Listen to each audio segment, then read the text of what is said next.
Hello, welcome to 5th Generation Hobby Shop and shoutout po kay Sir Jordan ng Leyte, sir.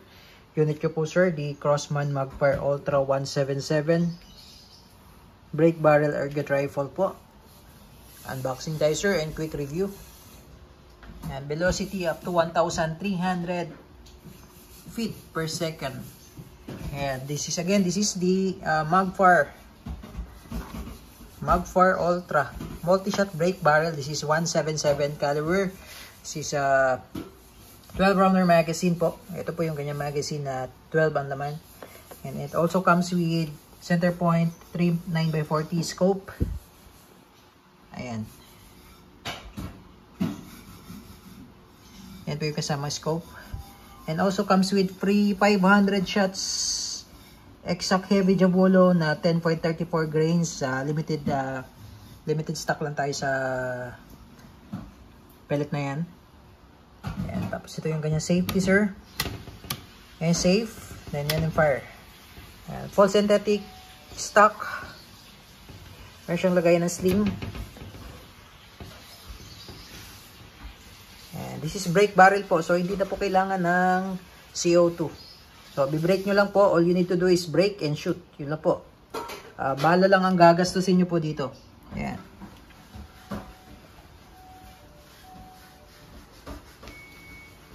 Sniper rifle. Crossman Magpar Ultra 177. 12 rounder magazine. 1,300 FPS. So, bali ito po ay powered by nitro piston. And so, tulad ng sinabi ko po, hindi na po kailangan ng CO2. Ibe-brake nyo lang po. Kaya po siya brake barrel, brake and shoot. Hanggang sa maubos yung 12 round. Ayan. So, meron siyang quiet fire technology. Meron siyang sound suppression po. Meron siyang suppressor, built-in suppressor. Ayan. Built-in suppressor. Tapos yung sight niya, iron sight po, ay adjustable. You can adjust the sight kung halimbawa hindi kayo gagamit ng scope. Ma-adjust siya. Pwede siyang gamitin yung iron sight lang. Pwede siyang gamitin. Pero pag nakakabit yung scope, hindi nyo man na masisilip to. Yan.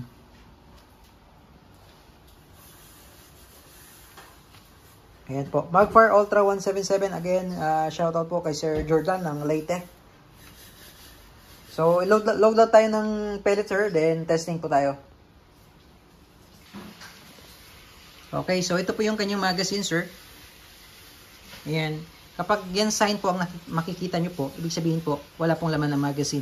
Yan. Tapos makikita mo dyan, sir, yung indicator kung ano position ng pellet. Yan. Tapos itong arrow niya yan, dyan po ang ikot. Ito, iikot nyo po kasi yan. Yan. So, bali clockwise po siya. No? So, ito po yung pellet natin. Ang gamit po natin is 10.34 grains na round pellets. So, ito yung pellet natin. Pasok mo lang siya ganyan. Then, ikot mo lang. Ayan. Ayan. Okay, hanggang sa mapuno nyo po yung 12. Ayan. Then, ikot. Ayan. So, meron po siyang indicator kung ilan na po ang na-load natin. Ayan. So, ganun lang po ang paglo-load, sir, ng bala sa magazine.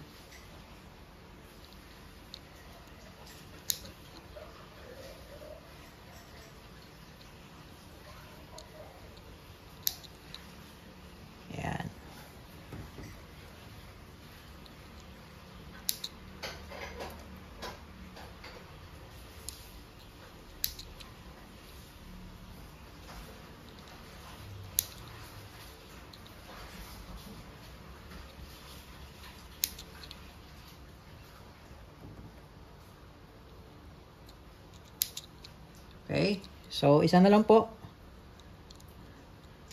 Ayan. Pag 0 na po, itong space na to, ito po yung lalagay natin doon. No? So ito po sir, bali, i-brake nyo lang po. No? Hindi na po kailangan ng CO2. Babaliin nyo lang.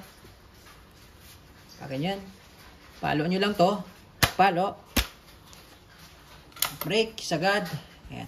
So ito po mga, ano lang po yan sir, yung mga langis-langis po. No? Ayan. So, normal po yan sa airgun. Kailangan kasi natin kailangan lagyan natin ng mga, ano yan eh. Ayan. So, ganun lang po, ano. Tapos, bawal lang po siya, sir, iputok ng walang bala, no?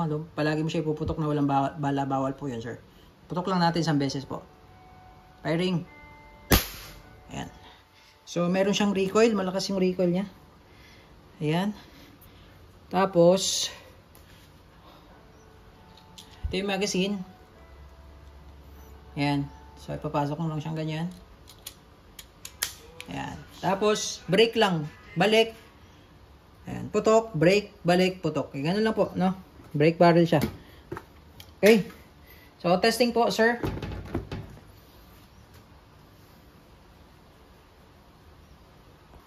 Okay, so, yan po. Makikita po natin dito sa magazine. Yan, meron po siyang indicator. Ayan. Okay, so, ilan ba to? 0.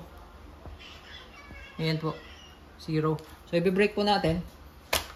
Ayan. So, ito po, mga grease pala yan. Mga grease. Ayan, grasa po yan, mga grasa. Ayan. Normal po yan, sir. Meron po talaga mga grasa yan. Okay. So, ngayon, one shot. Ayan po. Meron po. Hindi siya makita, no?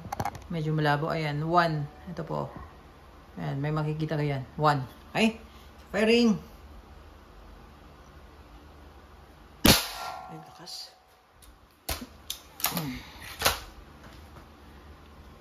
Firing. So, ganun lang po. Brake and shoot lang po. Okay, brake. And shoot. Hanggang sa maubos yung 12. Okay. So, ito po. Crossman Magfire Ultra 177 po.